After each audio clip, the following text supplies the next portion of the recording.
Let's talk about three big mistakes that you don't want to make in 2023 for your Etsy shop.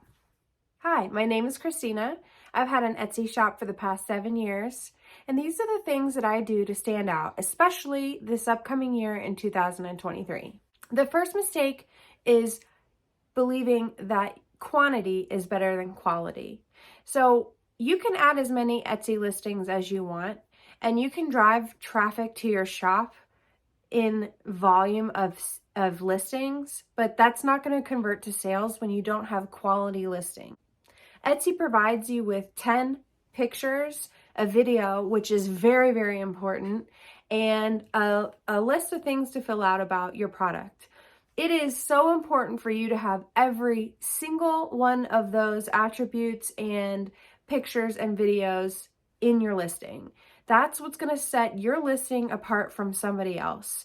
Whether it be a different angle that you share, you can even do attributes of your product as a picture, information in the pictures, and 100% you want to have a video. And not just a quick little video, although it is only up to 15 seconds that you can have a video, but you want that video to be really of quality. Use those entire 15 seconds.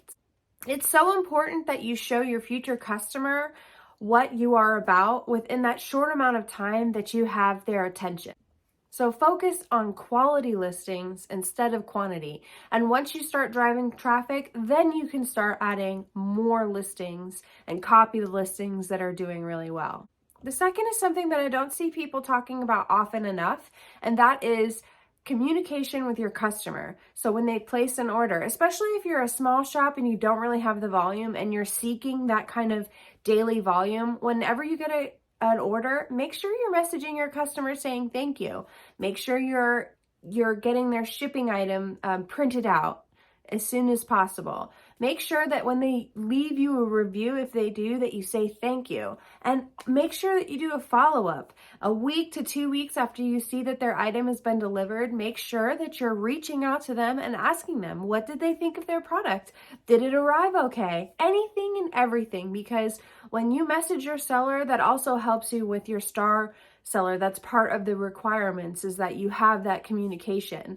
And it's easier to retain a customer than to get a new one. So even if they're done shopping for themselves, they may come back to your store as a repeat customer for somebody else because they had a really good experience and they felt that they could trust the person that they were buying from. Communication and effective, good, consistent communication can equal trust, which can equal a repeat customer, which is what you want. And lastly is using the new Explore feature. That feature is kind of like Etsy's social media, and so you want to be using it. This is pretty much brand new, and it's a great way for customers to find your items. They're already on Etsy. They're already in the buying process, and so you can get somebody to visit your shop, you can get somebody to visit a listing through Explore, and you want to treat it like social media. So you should be using the Explore feature as much as you possibly can, in my opinion. If you're posting on social media once a day, you should be posting on Explore once a day. You should be showing the customer as much as possible because, again, that's going to build trust with them, and you want to be able to build trust. This is one more way to get exposure on the platform that your customer or your future customer is already on. So whether you want to show them the process, show them your product, show them how the product is worn, get creative with it and be consistent with it. And you will drive traffic to your shop or to your listing. I hope you found these tips beneficial. If you have any questions, make sure to write them in the comments below so that I can answer them, or find me on my other social media platforms. I'm on Instagram and TikTok, Pinterest, and Facebook, because you want to be reached at all the platforms.